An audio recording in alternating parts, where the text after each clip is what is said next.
Bonjour, Catherine Autriong de l'ARAF. J'aurais une question pour Monsieur Stern concernant la durée des périodes de régulation. Est-ce que vous auriez quelques indications à nous donner sur les critères à considérer pour déterminer la durée pertinente d'une période de régulation? Et peut-être est-ce qu'elle peut évoluer aussi en fonction du temps au fur et à mesure de la prise de compétence du régulateur? Merci.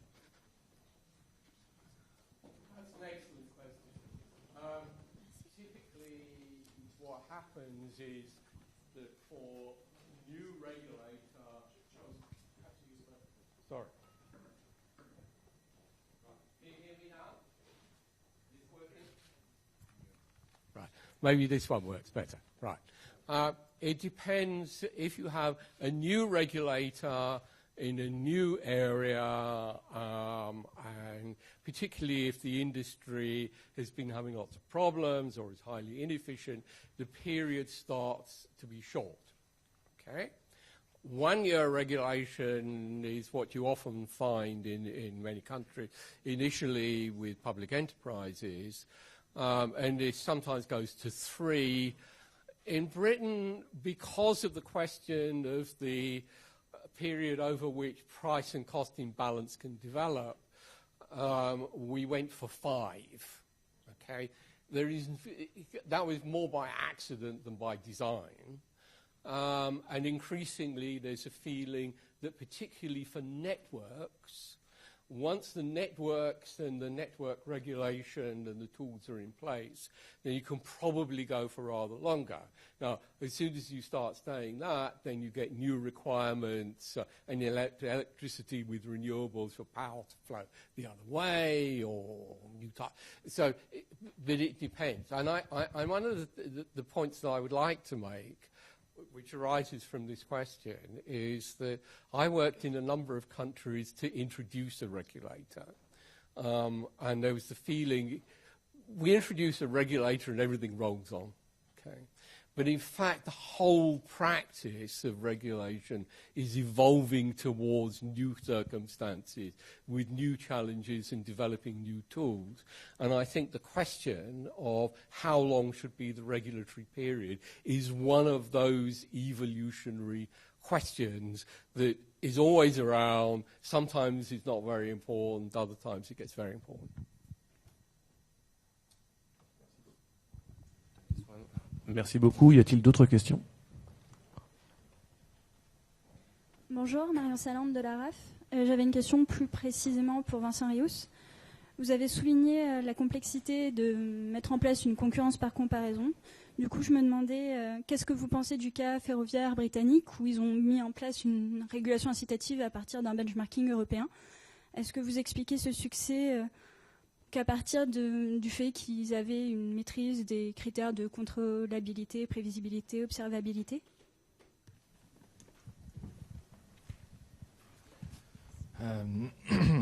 Je connais pas le détail, donc c'est difficile de répondre. Si ça ne conduit pas comment dire, si ça ne conduit pas à des problèmes en termes de financement de l'entreprise, si l'entreprise fait effectivement des gains de productivité et que finalement tout ce qu'on voit c'est que le benchmarking a permis de définir des objectifs qui sont atteignables par l'entreprise, oui c'est une bonne chose, c'est une très bonne chose. Par contre je reprends encore le cas des Pays-Bas dans le secteur de l'électricité, où là, il a été décidé de benchmarker la base d'actifs régulés. Là, pour moi, c'est une question qui ne devrait même pas être posée. C'est extrêmement dangereux pour le financement de l'entreprise et c'est extrêmement dangereux pour les investissements à venir. Vous savez pas... finalement, quand vous regardez le taux de rémunération dans une situation comme ça, quand vous regardez le taux de rémunération de l'entreprise, il faut lui appliquer le facteur d'efficacité pour avoir le taux effectif de rémunération de l'entreprise. Et donc là, je ne me souviens plus l'objectif qui était fixé au gestionnaire de réseau hollandais. Mais si vous lui demandez un gain d'efficacité sur la période, et il me semble que c'est de cet ordre-là, de 20%, vous prenez son taux de rémunération et vous lui enlevez 20% et vous avez sa rémunération effective. Il va avoir du mal à financer ses investissements dans cette situation-là. Mais vraisemblablement, ça peut aussi être fait correctement. Mais c'est compliqué, ça demande beaucoup d'informations. Et souvent, moi, ce dont j'ai peur dans ce type de mécanisme-là, c'est qu'on oublie, dans le benchmarking, de prendre en compte les facteurs de régulation. Il faut prendre en compte les facteurs de régulation, parce que le gestionnaire de réseau, il réagit au cadre de régulation qu'on lui donne. Si vous ne prenez pas en compte le cadre de régulation qu'on lui applique, vous allez, encore une fois, votre benchmarking va vouloir rien dire. Ou si vous allez benchmarker un couple régulateur-régulé, ce qui ne vous donne pas grand-chose sur les performances que le régulé va pouvoir atteindre. Yes, it's a question for Jon Stern.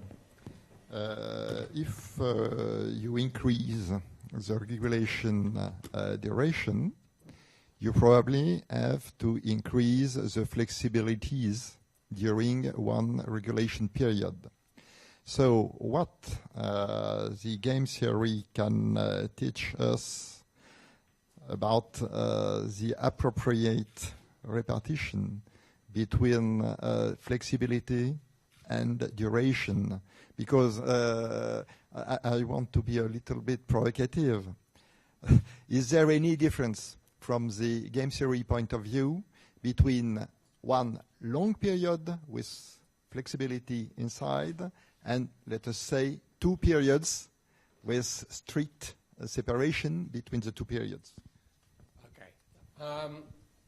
One of the things I said about game theory was that you get many solutions. Okay.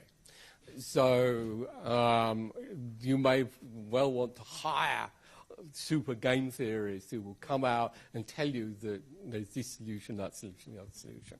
But it's useful as a method of thought and characterizing. And there the question is one of credibility. Okay. It is always important that the regulator ensures that the solutions are credible, but there is some kind of safety valve. So for most of the UK regulators with 5 years, there is a point where if there is a major problem, they can go back to the regulator and say, look, we have a problem. You know, can you do something? And the most obvious one was with air traffic control, where all the price caps and so on were set, and it was done about 6 months before 9/11. Okay, and then the number of airplanes flying across the Atlantic went down by 30%, and the air traffic control revenues went down. So they went to the regulator and say, look, this really could not have been predicted. Could you allow us more revenues? And so in all of these kind of questions, I think there is to have a framework that is credible and predictable and allow a safety net. Now, if these safety valves are around and if they're trusted and only used as safety valves, then you can have longer regulatory periods. And certainly for networks, I think that is the way that we're going. And there is a lot to be said for it. Merci. Un complément par Vincent, peut-être? Oui, je voulais continuer sur le cas de l'Angleterre, mais plus dans le secteur électrique, où on part quand même sur des périodes de régulation qui sont très longues, maintenant 8 ans, et pourtant on a des enveloppes d'investissement qui sont prédéterminées sur 8 ans, ce qui semble assez risqué. Dans le même temps, ce sont des périodes des enveloppes d'investissement qui sont indexées sur un certain nombre de variables, vraisemblablement à partir d'un certain nombre de travaux économétriques, où on a réussi à déterminer comment indexer le volume d'investissement, les volumes d'OPEX, à partir de la localisation des moyens de production, du volume des nouveaux moyens de production, du développement de la demande, etc. Mais le gros avantage de la Grande-Bretagne, c'est que c'est une île peu interconnectée, donc vous avez peu d'impact de l'extérieur de ce point de vue-là. Ce serait beaucoup plus compliqué à mettre en place dans un réseau très interconnecté. Mais plus compliqué, impossible, les travaux économétriques pourraient nous le dire. Merci beaucoup. And the 8-year period does explicitly allow a 4-year review. Okay. And actually, there's an interesting debate going on, certainly in electricity, about whether we're going to stay loosely interconnected, and for many reasons. And I think I really wanted to make one kind of point, which is about a successful regulatory system is one that has mechanisms that can evolve. Okay. And even the menu regulation that got brought in by Ofgem in 2004, there was all this theory hanging around, but they didn't say, oh, there is this wonderful theory, we must apply it. There was a particular practical problem that came up, and someone said, oh, would this be a good solution to this practical problem? And it was. And this is the way that actually regulation tends to develop. There are all these kinds of mechanisms. There are all these, the various people who know about regulation in theory and in practice. One of the nice things about being a regulatory economist is you meet both the practitioners and you work with the theorists. And you're kind of in the middle and a knowledge broker. And the successful regulatory regimes are ones that are predictable but allow the space to evolve. Now, in terms of benchmarking, I have said in some places things that are sceptical about benchmarking, but every regulator has to do it and should do it. The question is how much reliance. One of the problems that in the Netherlands was they're the one country I know of that on one occasion they took the results from the equations and applied them, and the companies immediately went to court, and the court said that is completely idiotic and threw it all out.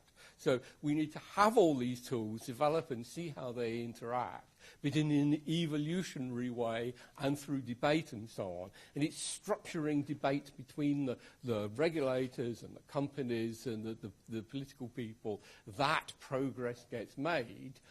And that is because it is this kind of strategic game which involves these issues plus obviously public sector obligations. And that's my sermon for today.